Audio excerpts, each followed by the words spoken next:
Hello friends, welcome back to my channel. So आज हम study करने वाले हैं what is the difference between ex interest and come interest. पूरी video आप जरूर देखिएगा, यहाँ से आपका इस टॉपिक से रिलेटेड कोई भी डाउट नहीं रहेगा। बहुत अच्छे से जो है मैं आपको ये टॉपिक डिटेल में समझाने वाली हूँ।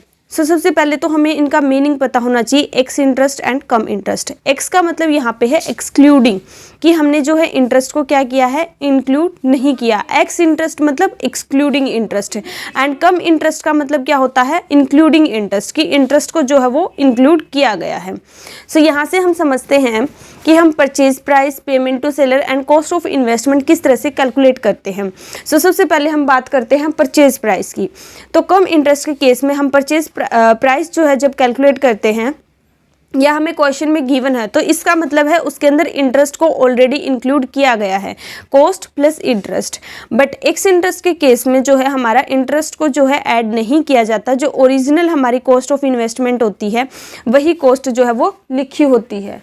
उसके बाद फिर हमारा आता है पेमेंट टू सेलर, कि सेलर को हमें क्या पेमेंट करनी होती है। तो यहाँ पे हम क्या पे करेंगे, जो हमारा परचेज प्राइस होगा, क्योंकि उसके अंदर इंटरेस्ट ऑलरेडी इंक्लूड है। और अगर हम किसी को पेमेंट कर रहे हैं तो उसके ऊपर जितना भी इंटरेस्ट वो चार्ज करेगा उसके साथ में हम पेमेंट करते हैं।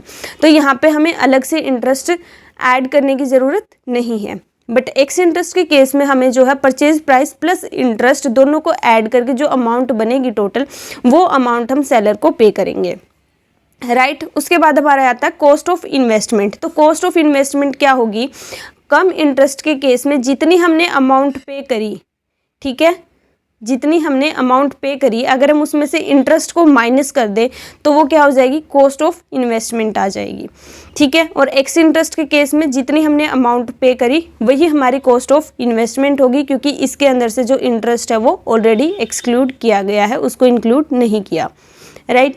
यहाँ से एक चीज़ देखते हैं हम कि किस तरह से हम कैलकुलेशन करते हैं। तो हमारा एक्स इंटरेस्ट किस तरह से के केस में हम कैलकुलेशन, अगर हमें cost of investment find out करनी है तो उस केस में हम करते हैं number of debenture into x interest price. Number of debenture into x interest price को अगर हम मल्टीप्लाई कर दें तो हमारी कॉस्ट ऑफ इन्वेस्टमेंट आ जाती है।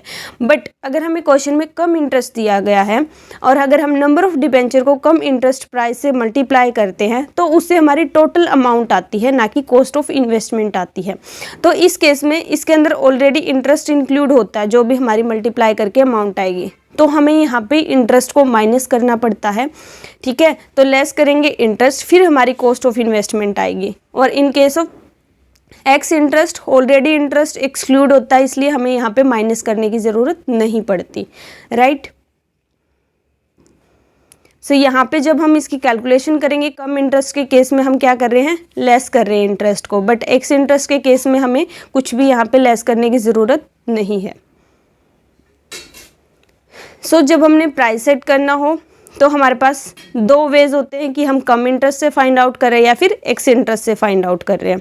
तो अगर हमें ऑलरेडी कम इंटरेस्ट के अकॉर्डिंग फाइंड आउट करनी है हमने कॉस्ट ऑफ इन्वेस्टमेंट, तो उसमें से हम इंटरेस्ट माइनस करेंगे, क्योंकि उसमें इंटरेस्ट इंक्लूड होता है। और एक्स इंटरेस्ट के केस में हमें कुछ भी माइनस करने की ज़रूरत नहीं है, हम डायरेक्ट मल्टीप्लाई करके अपना जो है cost of debenture find out, cost of investment जो है वो फाइंड आउट कर सकते हैं।